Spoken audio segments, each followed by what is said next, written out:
We saw a few pictures of the observatories at Mauna Kea, and they made us curious as we love science and adventure.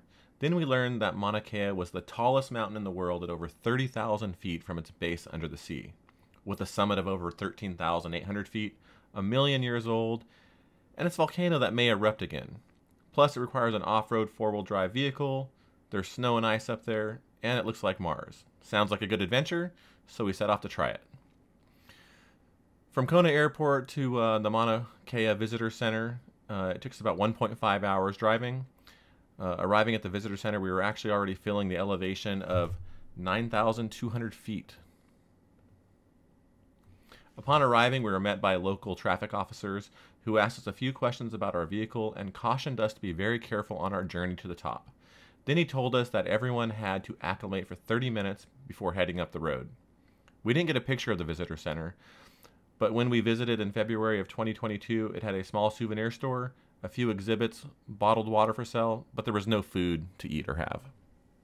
We waited our 30 minutes and we were both feeling good, so it was time to head up the Mauna Kea access road. Again, we were stopped by the officers who requested us to put the vehicle into four-wheel drive. The officer again cautioned us to go slow, especially when returning on the descent. He told us several times to use lower gears for the ascent and descent. He said the road was a mix of asphalt and gravel and very steep at spots. The officer made sure that we had warm clothes and plenty of water just in case, which we did. He wasn't joking. The road was steep in spots, and so were the drop-offs to the sides. Most areas had guardrails, but not all. It took us about 30 to 40 minutes to reach the top from the visitor center. We spent about an hour looking around at top of the different observatories, and I'll show you guys a little bit of what that looked like here in a moment. And it took us a little longer to come back down, maybe 40 minutes, as we drove a little slower. Trying to stop when going down, you could definitely feel the brakes and a little bit of skidding. All of the cautions and warnings that we read about online were mostly real, so please do follow the advice of going slow, being prepared for cold weather, having food and water, and be prepared for less oxygen.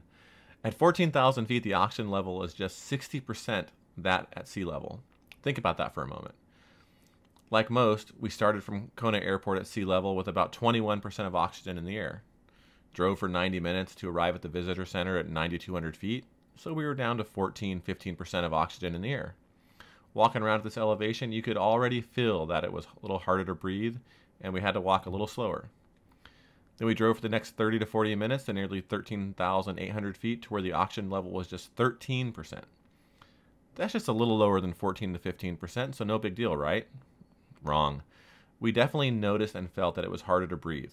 Walking around was a lot slower, and we could even tell our ability to, think was slower than normal. We're in our 40s. We're healthy.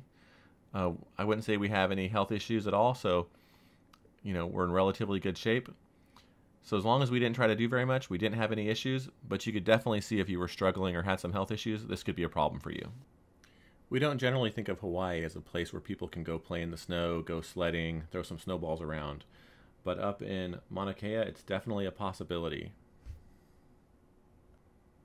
Given Mauna Kea is about 1 million years old, it should be no surprise that Mauna Kea Ice Age National Area Reserve is located up here as well. There's not really a lot to see when you go see it. It kind of looks like Mars. There's a sign here, there's a little bit of information to go see. Let's take a closer look at one of the reasons why we came all this way, and that was to look at these massive telescopes and observatories. In total, there are 11 countries who are actively involved in astronomy at Mauna Kea. Starting with the Subaru telescope, then the UCLA Twin Keck observatories, and the NASA Infrared Telescope. The joint venture between Canada, France, and Hawaii telescope, the Gemini North Telescope, University of Hawaii's 2.2 meter telescope, United Kingdom's Infrared Telescope, Caltech's Submillimeter Observatory, the James Clerk Maxwell Telescope, and the collection of 8 radio dishes that make up the Submillimeter Array, which is run by Harvard and the Smithsonian. We hope you enjoyed this video, and join us for our next video where we stayed a few nights in an off-grid, shed-like home on the recent lava flows of Kilauea's volcano.